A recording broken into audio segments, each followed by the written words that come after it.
Sylvia mentioned that she stayed in touch with Linny and the others after working together. Apparently, they've been at the docks distributing these strange pockets the whole time since. Traveler, Paimon. Ah, and Miss Charlotte, too. Would you like a magic pocket? What sort of gadget is it? It's a wondrous bag that can be used to carry many things. The water level has returned to normal, but if you see any of your things floating around, you can use this to carry them. Or you could trick a friend into doing it for you. Trick a friend? I wonder which of my friends would fall for that.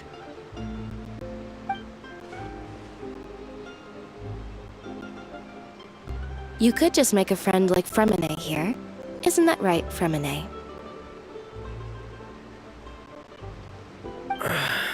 Is this what you meant by, I'll help you make some more friends? To be honest, that sounds pretty sweet. Could I have your contact, please? Sure. Please, write down my address. Lynette sure is working hard to help Fremine socialize. He was the one who proposed doing this. He even wants to assist in our magic shows. Yes, I was planning to first introduce Pear as an assistant, and later Fremine himself. In the future, I think we can leave underwater escape magic to him too.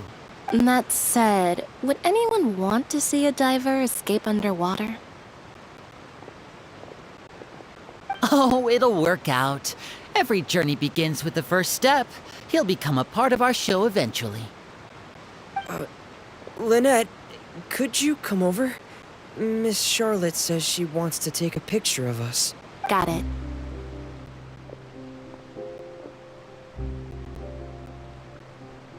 My, that Charlotte is rather perceptive. She got rid of everyone the moment she realized I had something to say to you. So, how have things been, Traveler? Father says that you did a great deal during the latest events.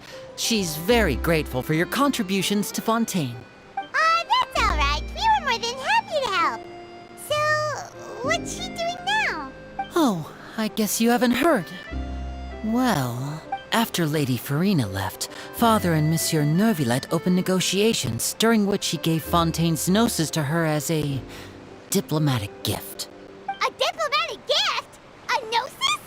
Yes, I was quite surprised at first myself. But when I thought it over, there were actually a number of things going for it.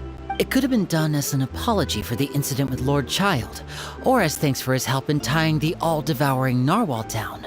Furthermore, Father did also lend significant aid to Fontaine and Poisson. Well, that's true, but this is a gnosis we're talking about. Doesn't this seem a bit irresponsible? I would agree, but I've also heard that it seems that Monsieur Neuvillette has had a significant change of heart regarding the matter. So there's some reason for this that only Neuvillette knows about? I suspect you'll have to ask him about that yourself. Ah, yes, speaking of which, I did see him strolling around the entrance to the Fortress of Meripede a while back. Isn't he real busy and stuff? Paimon didn't think he'd have the time for that. But back to the topic. The gnosis was given to the knave, right?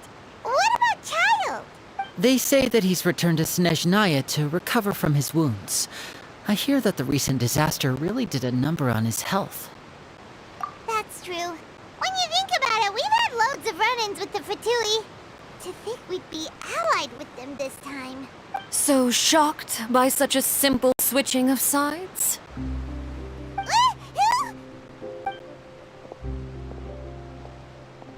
Father! Well, what do you know? Come to the docks to see how my children are doing and meet the Traveler by chance. Please do not pay my accomplishments in Fontaine too much mind. I would have done them regardless. Are you going to take the gnosis back to Snezhnaya? That is our duty as harbingers, yes. Don't be too preoccupied with sides. The goal of the Fatui concerns not a single place or person, but the entire world. With such a grand goal in mind, it is inevitable that we must wear many masks. Switching my masks is something I've always done. Well, that depends on many things. No one truly knows what the future holds. What good is honesty if you can't rely on it forever? As for you, I very much look forward to our next collaboration. Good things cannot be achieved alone, and you've proved yourselves to be great partners. A vision? All right. I'll remember to return it. Thank you for keeping it safe for him this entire time. And that's a wrap for me. Huh? You're... Greetings, Miss Journalist. Hello. If I'm not mistaken, there are diplomatic channels I'll need to report to take a photo of you. That is correct. So forgive me, but I will not be able to serve as a subject in your article. However, feel free to write as much as you'd like about our dear magicians and our upcoming rookie talent. I will. The sea breeze is quite pleasant. I shall continue my walk while the weather remains so agreeable. Farewell. Farewell, Father. Oh, she has such an intimidating presence. I didn't even dare to take a picture. Thankfully, I've already wrapped up all my pre-scheduled interviews. Thank you all. This'll be more than enough for me to write about, I'm sure. Don't be too nervous. Why don't you take a magic pocket before you go? Here, Traveler, Paimon, you take one too. To move things about? That's right. Funny. I was giving out magic pockets when we first met too. And what do you know? I'm doing the exact same thing right now. So many things have happened, but the pockets are still the pockets. I guess this must be life. We will all follow our own paths, and serendipity will lead you to your fated friends. All right then. We'll be handing out pockets in some other districts later, so we'll get going now. Have a good day, you two. Well, guess we sent Charlotte off. Shall we go see how Neverlette's doing? As long as he's not so busy that he doesn't have time to chat anyway.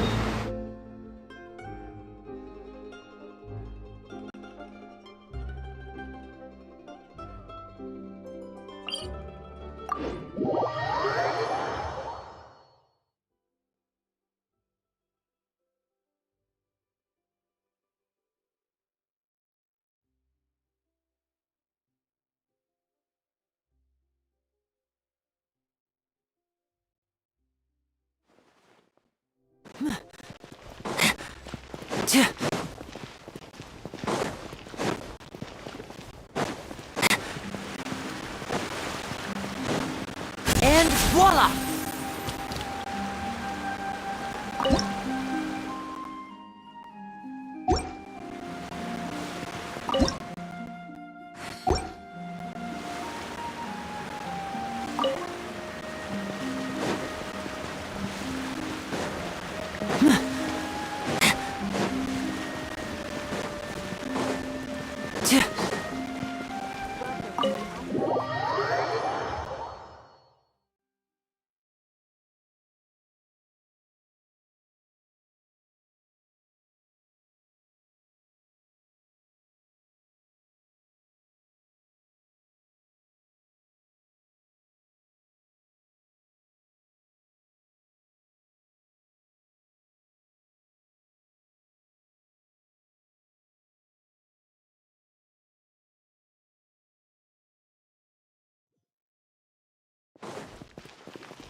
The entrance to the fortress! Ooh, he really is there!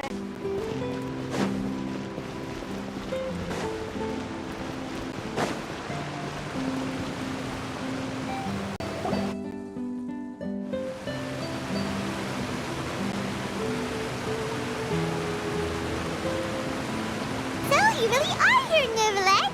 Paimon didn't think you were going to have free time this hour of the day. Really? Oh, I suppose you must have met Mr. Linney. He took the time to greet me earlier when he passed this way. In any case, you came at a good time. I was just considering reaching out to you to set up a meeting, so I may explain some things that I haven't had the time to before. Aw, Paimon's glad that you remembered. Thank you for keeping us on your mind, what with you being busy and all. Alright, let's have it then. How was Fontaine actually saved? The whole business is still quite the mystery to us. It is strange how words can often leave a bitter taste in the mouth when it finally comes time to say them out loud.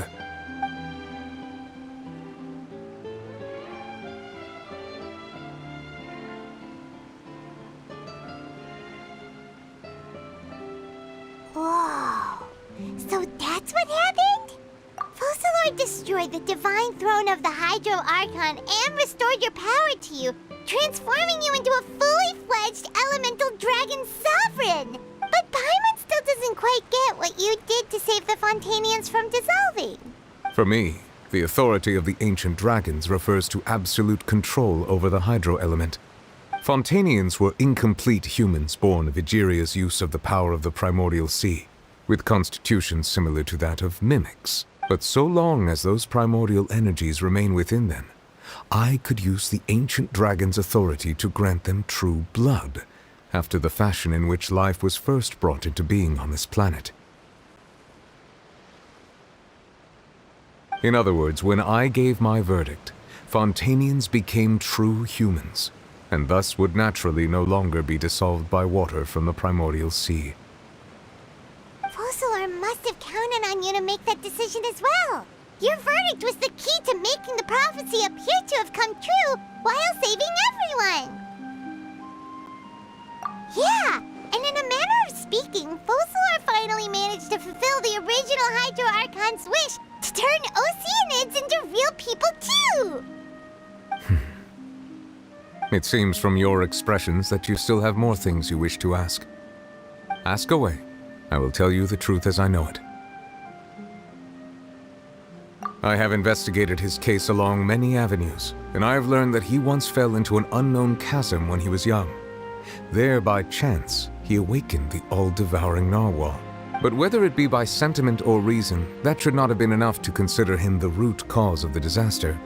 At most, he would have had tangential liability. As for the judgment passed by the oratrice during the trial, whether it was due to that liability by association or Focalor deliberately using him to buy time for us on the assumption that he would be able to hold the creature off, I cannot say. Guess Focalor had Fontainians in mind the whole time. In the end, it was thanks to her that they finally became real humans. Hang on a second. Paimon suddenly got another question. Back when Fontainians hadn't yet become real humans, were the children they had also transformed Oceanids? Life has always flowed like water. Do you recall how Fontainians would often come to the Fountain of Lucine to pray for children? Yeah, Lynette said the fountain is where all the waters in Fontaine converge. In truth, even those couples did not know that such prayers were no mere custom, but instead a form of ritual. Those Oceanids who were blessed within the spring water would later descend as new humans in the coming months. Paimon sorta gets it now. Either way, seems like this ritual won't be of any further use, but it'll probably live on as a local custom. Ask away. I will tell you the truth as I know it. Yeah, about that. Risley said Farina has already left. What's that all about?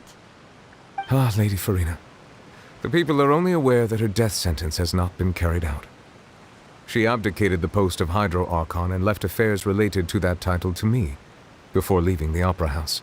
I related Focalor's words to her faithfully and completely. After hearing them, she seemed neither saddened nor comforted. She simply said that she was tired and needed to rest. Having said that, she then packed her things and moved out of the Opera House, not unlike how an ordinary person might. But she's still got a place to stay, right? You need not worry. I will make arrangements to ensure that she will not want for food, clothing, board, or travel. In truth, I am somewhat happy for her. The wear and tear on her spirit will, of course, take time to heal. But now that she no longer has to play the role of Focalor the Hydro Archon, she can finally lay down her burdens and lead a normal life. What about you then? What are your plans now that you've regained your full powers as the Hydro Dragon?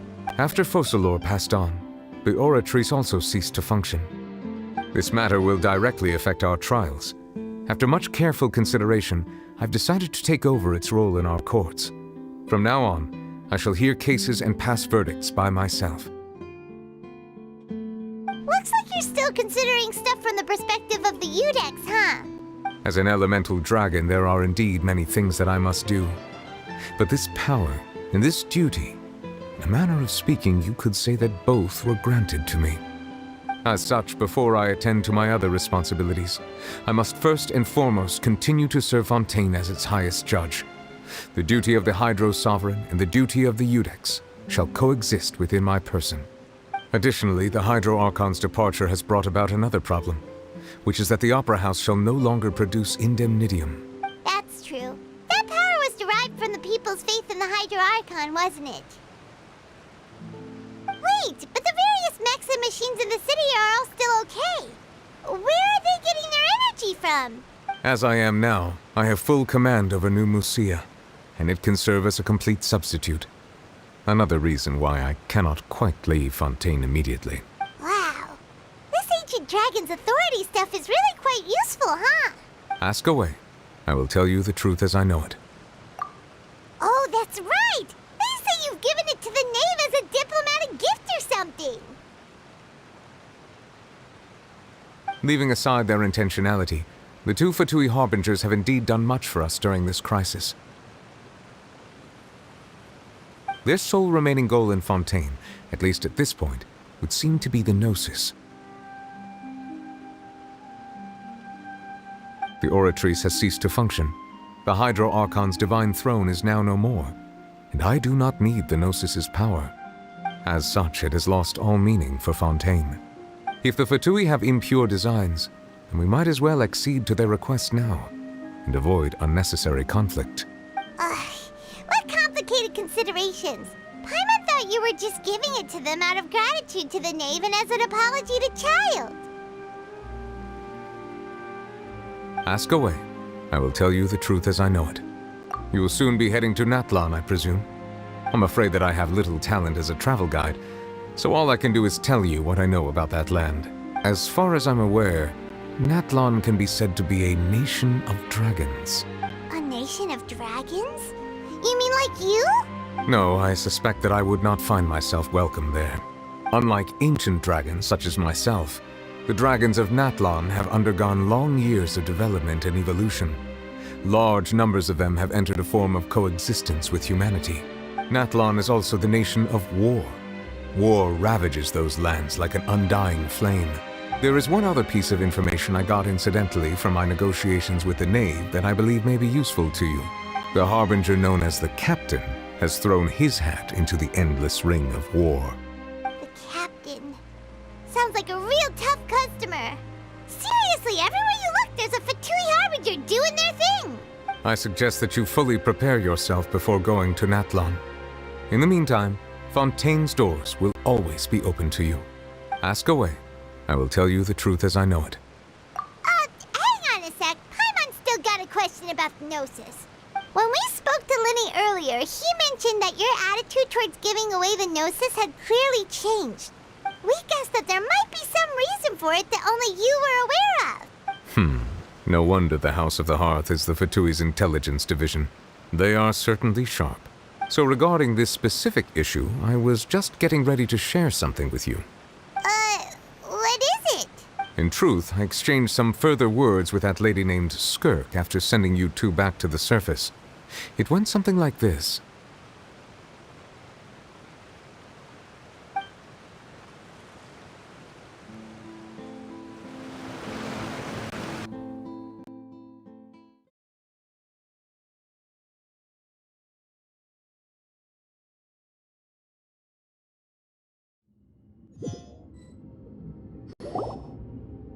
Well, we're going to head topside to see what's going on. You hurry over soon as well, all right, Nervalet? What next?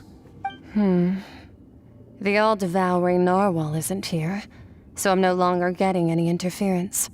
I can finally catch the scent of your power, what it's made of. It is the authority of the planet's primordial dragons, but with something very similar to a god's curse mixed in. It's quite a novel blend.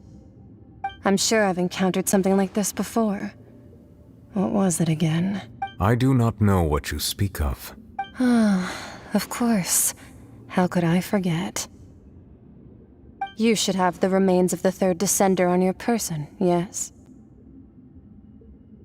Remains? I've never heard of any such thing.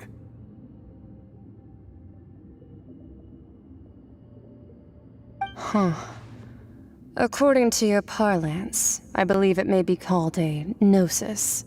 Well, that much is true. After Focalor's divinity faded, she handed her gnosis to me. But I fear I have never heard of it described in the manner that you just did.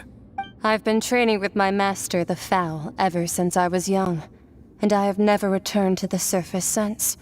So most of the information I possess, I got from him.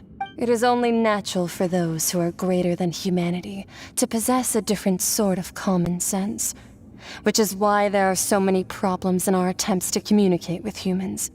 Regardless, you should probably get rid of objects of misfortune to prevent any disasters from befalling you.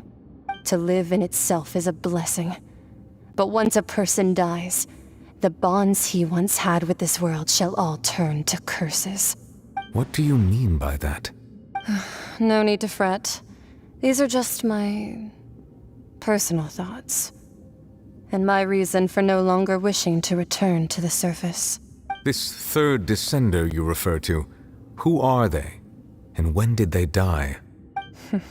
Master never mentioned them to me. Perhaps it just wasn't that important for me to know. If you're interested, though, I could ask him. I'll be sure to pass the answer on to you next time. Next time? You believe we will meet again? I do. Wait. I have a disciple of my own, don't I? He can be the messenger then.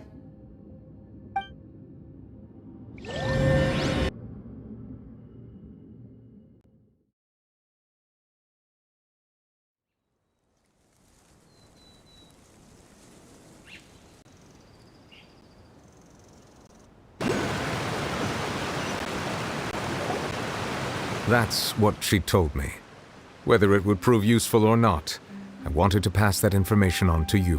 The remains of the third descender? So that's what the Gnosis actually are. Paimon just thought they looked like chess pieces. How could they be a person's remains? All the same, assuming that there was no misunderstanding or special metaphor at play, that is what she meant to say. And she said that it would bring misfortune and that you should check it, which is why you gave it to the Fatui. If she speaks the truth, then I would simply be putting Fontaine at unnecessary risk by keeping it here.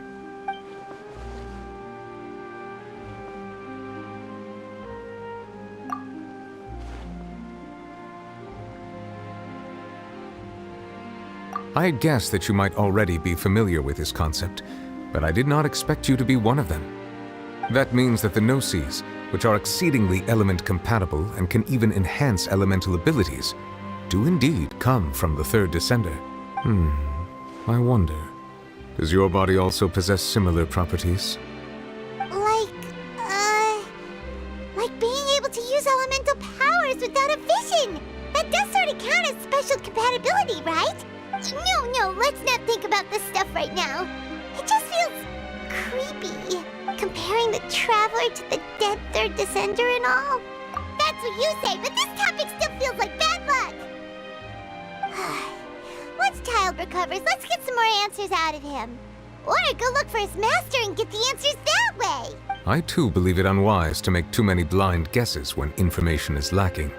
The same is true of being at court. All right. Whatever the case, it seems like the crisis here in Fontaine's over for now. Yes. All of Focalor's efforts were for this moment as well. But she sacrificed herself in the end as a god, and she suffered through all those years as a human. Was that really what she wanted? I suppose that would be the mystery of a god's will. I suspect not. But once in a while, I too would guess that if wishes were like the clouds in the sky, they will one day return to the earth as raindrops. Life flows like water, and rain is the final answer. The water levels may sometimes tilt one way or another, but the rain falls fairly upon all. And what, ultimately, is the difference between the rains that fall upon all of us?